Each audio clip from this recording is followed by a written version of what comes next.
오늘은 고난주간 특별 새벽기도의 둘째 날입니다. 우리가 어제 살펴본 말씀을 보시면은요, 가야바의 관정에서 이제 불의한 재판을 받으시는 그 예수님의 모습을 어제 묵상하였습니다. 대제사장과 온 공회가 예수님을 죽이기 위해 거짓 증거들을 만들어내는 상황, 그 상황에서도 우리 주님은 침묵 가운데 또 메시지를 주시고 또 말씀하셔야 될 때에는 당당하게 예수님이 하시는 그 일이 무엇인지를 말씀해 주셨습니다. 근데 오늘 우리가 마주하는 장면은 어제 우리가 보았던 당당한 주님과는 아주 극명하게 대조되는 그러한 한 사람의 비참한 실패의 모습을 보여주고 있습니다. 안뜰 법정에서는 예수님이 그 진리를 증언하시는 그 순간 이 바깥들에서는 예수님을 배반하는 그런 안타까운 한 사람의 모습을 보여주고 있는 것이지요. 예수님의 가장 가까이에 있던 수제자라 불리었던 그런 제자까지도 예수님을 부인하는 그런 상황, 그 상황에서도 우리 주님은 이 십자가의 길을 묵묵하게 걸어가시는 그러한 모습을 보여주고 계십니다. 그래서 오늘 이 본문을 통해서는 인간의 이 연약함을 드러내주고 있고요. 그 안에서도 다시 일어나게 하시고 세우시는 하나님의 그 은혜의 말씀이 오늘 우리에게 들려지고 있습니다. 오늘 본문을 보기 전에 그럼 왜 이렇게 베드로가 무너졌는가? 그 이유에 대해서 우리 먼저 한번 살펴보기 원하는데요. 오늘 26장 앞부분에 보면은 예수님께서 베드로를 향해서 먼저 예언하신 그러한 말씀이 있습니다. 예수님께서 이제 최후의 만찬 후에 제자들이 다 나를 버리고 떠날 것이다. 너희들이 나를 버리고 도망칠 것이다. 라는 이런 말씀을 하십니다. 그때 베드로가 뭐라고 대답하냐면요. 마태복음 26장 33절에 보면 이렇게 기록하고 있습니다. 베드로가 대답하여 이르되 모두 주를 버릴지라도 나는 결코 버리지 않겠나이다. 예수께서 말씀하십니다. 내가 진실로 내게 이르노니 오늘 밤 닭이 울기 전에 내가 3번 나를 부인하리라. 베드로가 다시 대답합니다. 내가 주와 함께 죽을지언정 주를 부인하지 않겠나이다. 모든 제자도 그와 같이 말하니라. 이렇게 말씀하고 계세요. 여러분, 이 대화의 모습을 보면 베드로의 치명적인 그런 두 가지 영적 교만의 모습을 보여주게 됩니다. 첫 번째는 무엇이냐면요, 이 베드로의 마음 가운데는 다른 제자들과 자신을 비교하는 그러한 마음이 있었던 것 같아요. 그래서 베드로의 대답이 무엇이냐면 모두 주를 버릴지라도, 다른 사람들은 다 주를 버릴지라도 나는 주를 버리지 않을 것입니다. 이렇게 이야기하고 있는 거죠. 그러니까 다른 제자들과 다른 충성심이 나에게 있다. 그런 약간 우월감을 가지고 그렇게 이야기하는 베드로의 모습을 보게 됩니다. 또 한 가지는요, 주님께서 네가 나를 배반한다, 네가 나를 부인할 것이다 라고 이야기했으면 그 이야기를 듣고 내가 그럴 수도 있겠구나, 내가 조심해야겠구나, 그럼 이렇게 생각을 해야 되는데요. 베드로는 어떤 자신의 마음, 자신의 감정, 자신의 의지를 더 신뢰한 것 같습니다. 그래서 뭐라고 이야기하냐면 주와 함께 죽을지언정 나는 부인하지 않겠다. 이렇게 자신의 이야기를 하는 것입니다. 주님께서 어떠한 신적인 예언의 말씀이죠. 앞으로 너에게 이런 일이 있을 것이다. 조심해라. 이렇게 말씀하시는데도 아닙니다. 저는 그럴 리가 없습니다. 저는 주님을 부인하지 않을 것입니다. 라고 어떻게 보면 믿음의 고백일 수도 있지만 어떤 자신을 더 신뢰하는 그러한 연약한 모습을 보여주게 된 것입니다. 그래서 이 모습이 바로 베드로가 넘어지게 된 그런 계기가 된 것이죠. 주님이 경고의 말씀을 주실 때, 그래, 내가 연약한 사람이구나. 내가 넘어질 수 있겠구나. 쓰러질 수 있구나. 라고 그것을 받아들이며 주님 앞에 나아가야 되는데요. 베드로의 모습은 그 상황에서도 나는 할 수 있다. 나는 그렇지 않다. 나는 다른 사람들과 다르다라는 그런 호언장담했던 그러한 모습을 이야기하고 있습니다. 여러분, 그렇다면 예수님께서는 왜 베드로에게 닭이 울기 전에 네가 나를 3번 부인할 것이다 이러한 말씀을 하셨겠습니까? 이것은 단순히 베드로를 정죄하기 위함도 아니고요. 너는 그렇게 연약한 자라는 것을 그냥 깨우치는 것의 차원이 아니라 바로 주님의 목적은 무엇이냐면 베드로가 앞으로 실수하고 실패하고 넘어질 때 바로 그 연약함을 깨닫고 다시 기도의 자리로 나올 것을 주님은 말씀하고 계신 겁니다. 베드로를 사랑하셔서 그 베드로의 연약함을 아시고 베드로가 다시 일어날 수 있도록 먼저 말씀해주고 계신 거죠. 그럼 우리는 기억해야 됩니다. 내가 나의 신앙을 유지하고 나의 신앙을 지탱할 수 있는 그것이 바로 나의 열심 때문이 아니라 주님이 나를 붙잡고 계십니다라는 것을 기억할 수 있어야 됩니다. 베드로의 실패는요, 나는 저 사람보다 낫다, 나는 더 잘하고 있다, 나는 이렇게 하나님 앞에 잘 서 있으니까 나는 괜찮다라는, 여러분 그것이 바로 영적인 우월감이고 우리를 교만하게 만드는 그러한 순간이다라는 것입니다. 내가 내 신앙을 지킬 수 있다라는 것, 여러분 이것은 자기를 신뢰하는 것이죠. 그래서 우리는 언제나 고백할 수 있어야 됩니다. 물론 믿음으로 저 주님 앞에 서 있기 원합니다. 제가 주님 앞에 멋진 모습으로 그렇게 살아가기 원합니다. 그러면 고백해야 되지만요. 또 한 가지 우리의 고백은 주님, 저는 넘어질 수밖에 없는 연약한 존재입니다. 그래서 하나님의 은혜가 필요하고 하나님의 긍휼이 필요하고 그 하나님의 붙잡아 주심이 필요합니다라고 나를 의지하고 신뢰하는 것이 아니라 하나님을 의지하고 주님을 신뢰하는, 그래서 날마다 주님께 우리 자신을 내어놓고 항복하는 그런 믿음의 고백을 가지고 살아가시기를 주님의 이름으로 축복합니다.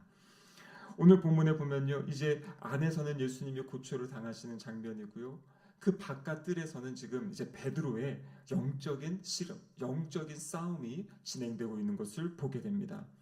사람들 가운데 첫 번째로 한 여인이 베드로를 알아본 것입니다.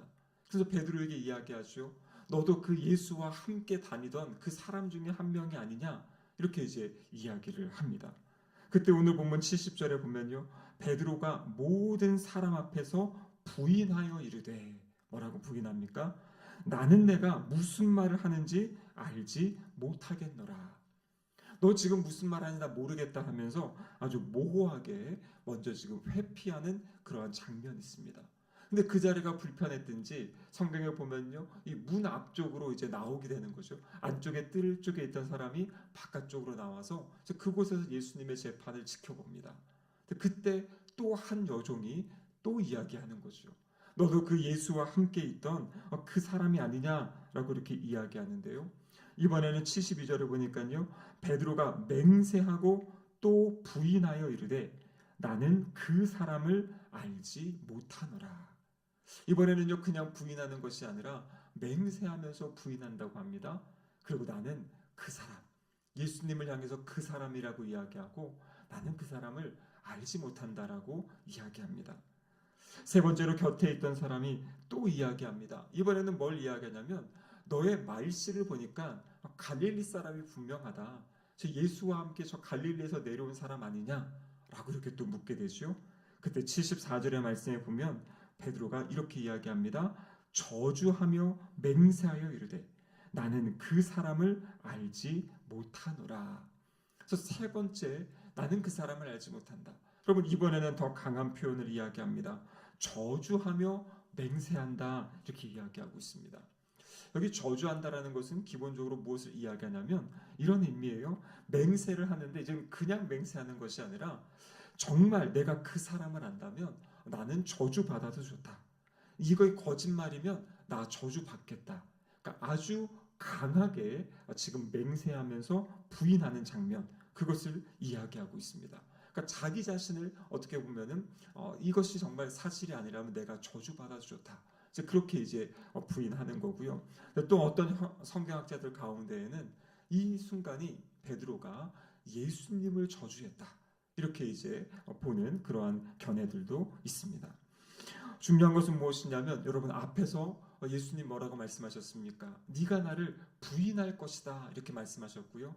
근데 베드로는 자기는 죽을지언정 나는 주님을 부인하지 않겠다라고 이야기했어요.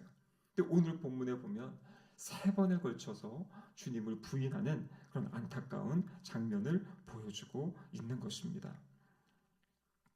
여러분 이 모습을 보면요, 이 베드로의 모습이 점점 더 이렇게 악해진, 그러니까 자신을 이것이 아니다라는 것을 부인하기 위해서 처음에는 그냥 흐렸던 그 모습이 마지막에는 완전히 저 사람과 나는 전혀 관계없는 사람이다. 절대로 관계없는 사람이다. 라고 이야기하며 예수님을 부인하는 그런 모습을 보여주고 있습니다. 여러분, 이것을 물었던 사람이 누굽니까? 성경에 보면 그냥 여종이다 이렇게 이제 이야기하고 있는 거죠. 어떻게 보면 그 당시에 아주 부족하고 연약하고 천하게 여겨졌던 그 사람의 이야기, 그 사람의 말에 베드로가 두려워하며 자신을 지키려는 그런 본능의 모습을 보여주고 있습니다. 예수님이 베드로에게 말씀하셨던 것은 자기를 부인하고 예수님을 따르라고 말씀하셨는데요. 오늘 이 순간 베드로는요, 예수님을 부인하고 자신이 살 길을 찾아가는 그러한 모습을 보여주고 있습니다. 여러분, 그런데 여기서 한 가지 우리가 좀 볼 것은 무엇이냐면 바로 이 베드로의 이 말소리라는 것입니다. 무슨 말이냐면요, 그래도 주변 사람들에게 이 베드로가 예수님을 따랐던 사람이다, 함께 했다라는 사람이라는 그 증거가 조금씩 이렇게 남아있는 모습이에요. 그래서 그 증거 때문에 사람들이 당신이 예수님의 제자가 아니냐, 함께한 사람이 아니냐, 이런 이야기를 하는 것입니다.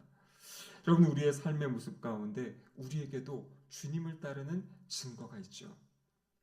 사람들이 볼 때 저 사람은 예수님 믿는 사람이다, 예수님을 따르는 사람이다 라는 그러한 증거들이 우리의 어떤 말을 통해, 행동을 통해 묻어나게 되는 것입니다.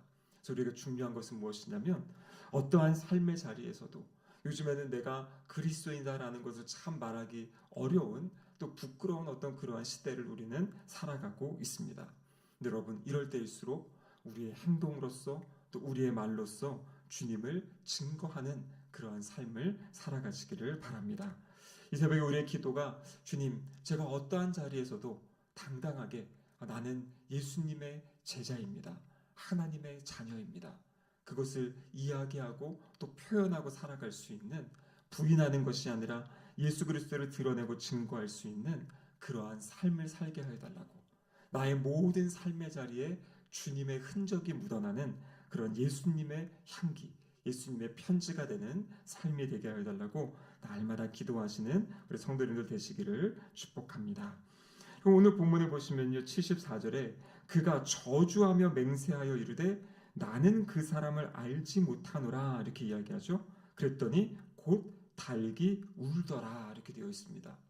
누가복음에 보면요, 마지막으로 예수님을 부인하는 이 순간 예수님과 베드로의 시선이 이렇게 딱 마주치는 그런 장면을 누가는 기록하고 있습니다. 그러니까 지금 달기 울면서 예수님과 시선이 마주치면서 베드로가 그 몇 시간 전에 있었던 그 사건이 생각이 났을 거예요. 주님께서 네가 달기 울기 전에 3번 나를 부인할 것이다 라는 그 주님의 말씀이 생각이 난 것이죠. 그래서 이어지는 75절에 보면요, 이에 베드로가 예수의 말씀에 달 울기 전에 내가 3번 나를 부인하리라 하심이 생각나서 밖에 나가서 심히 통곡하니라 이렇게 되어 있습니다. 여러분, 이 닭 울음소리 그냥 자연적인 현상이었죠. 하지만 이것을 통해서 하나님은 베드로의 영혼을 깨우시는 사건입니다. 그리고 베드로는 그 닭 우는 소리, 하나님의 은혜의 이 신호를 듣고 주님의 말씀을 기억하며 자신의 모습을 돌이키고 통곡하고 주님 앞에 회개하며 돌아오는 그러한 모습을 오늘 본문이 우리에게 말씀해주고 계십니다. 여러분, 우리 성경을 보면요, 이 잘못하고 범죄한 순간에 하나님이 깨닫게 하시는 그런 순간들이 있습니다. 우리가 잘 알고 있는 사울 왕 같은 경우에도요, 그가 잘못했을 때 선지자를 보내서 그를 깨우치셨죠. 그런데 사울 왕의 경우에는요, 그 선지자를 통한 하나님의 말씀에 그 회개하고 돌아오지 않고 그냥 자기의 잘못된 길을 걸어갑니다. 그 마지막이 아주 비참한 최후를 맞이하게 됐죠. 여러분, 다윗 같은 경우 어떻습니까? 다윗도 하나님 앞에서 연약하고 넘어졌던 사람이지요. 근데 하나님이 그에게 선지자를 또 보냈을 때 다윗은 그 자리에서 회개하고 자복하며 주님께 돌아왔다라는 것입니다. 그럼 오늘 본문에도 이 베드로의 잘못된 순간, 하나님께서는요, 이 닭 울음소리를 통해서 또 이미 사전에 주신 말씀을 통해서 베드로에게 그것을 사인을 주셨고요, 베드로는 그것이 들려질 때 하나님 앞에 기도하고 또 회개하고 돌아왔던 이러한 모습을 보여주고 있습니다. 여러분, 우리의 삶의 자리도 마찬가지입니다. 하나님은 우리의 삶의 자리에 끊임없이 이러한 닭 웃음소리와 같은 사인을 주십니다.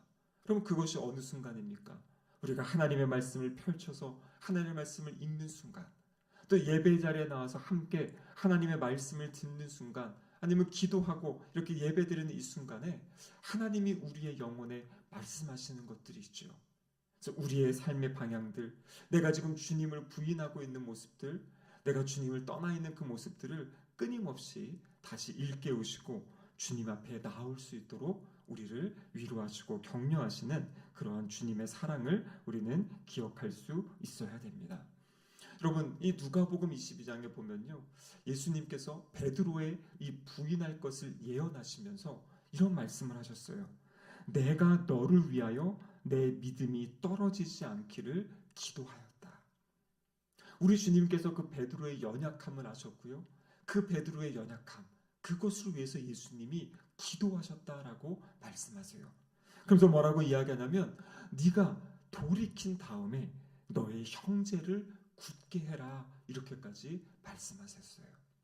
그러니까 예수님은 이 베드로가 넘어지고 연약한 것을 아셨음에도 불구하고 베드로에게 돌이키고 너의 형제를 돌봐라라는 그러한 사명까지 말씀해 주셨다라는 것입니다. 여러분, 우리는 연약합니다. 우리는 부족합니다. 그런데요, 우리를 위해서 우리 주님이 기도하신다라고 말씀하세요.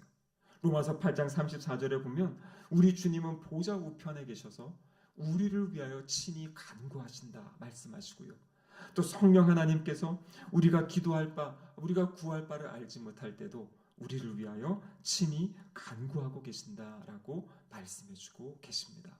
여러분, 그렇기 때문에 우리는 잠시 넘어질 수 있고 쓰러질 수 있지만요, 우리는 영원히 낙심하고 절망하는 존재가 아니다라는 것입니다. 우리가 잘 아시다시피 이제 요한복음 21장에 가면 어떻습니까? 부활하신 예수님이 다시 베드로를 만나시고요, 이 베드로에게 네가 나를 사랑하느냐, 이 똑같이 3번 부인한 베드로에게 3번 질문하시고 그 사랑의 확인을 받으시고요, 베드로에게 내 양을 먹여라, 내 양을 치라, 주님의 귀한 사명을 맡기십니다. 여러분, 우리는 때로는 넘어질 수 있고 쓰러질 수 있습니다. 근데 중요한 것은 무엇이냐면 넘어졌다고 쓰러졌다고 좌절하거나 절망하는 것이 아니라 넘어지고 쓰러진 그 순간 다시 하나님의 말씀으로 우리를 일으키시고 또 우리를 세우시고 살리시는 그 주님의 그 사랑, 그 은혜를 기억하시기를 바랍니다. 우리 주님은 십자가의 길을 걸어가셨는데요, 이렇게 연약하고 부족한 저와 여기 계신 우리 모두를 위해 우리 주님은 십자가의 길을 가셨습니다. 십자가의 길을 가신 이유는 우리를 살리시기 위함이시고 다시 일으키시기 위함이신 줄로 믿습니다.